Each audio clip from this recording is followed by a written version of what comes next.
வழிகாட்டு முறைகள் எஸ்ஓபிஎஸ்ன்னு சொல்லுவாங்க, அதையும் வழங்கணும்னு சொல்லி உயர் நீதிமன்றத்தையும் நாடி இருக்கணும். இதுவும் தமிழக மக்கள் உணராமல இருப்பாங்க. இப்படி ஒரு அரசியல் காழ்ப்புடன் நேர்மை திறனற்று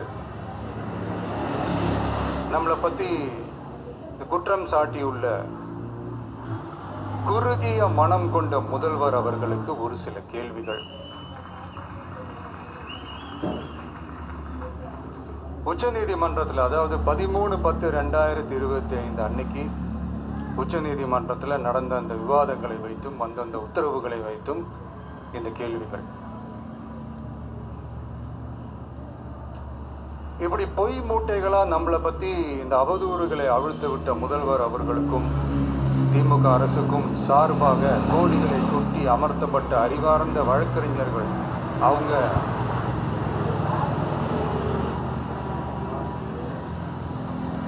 இந்த கபட நாடக திமுக அரசோட தில்லுமுழுகளை தாங்கி பிடிக்க இயலாமல் உச்ச நீதிமன்றத்தில் திக்கு திணறி நின்றது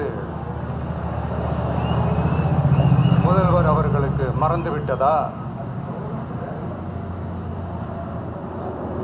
இந்த கரூர் சம்பவத்துக்கு அப்புறமே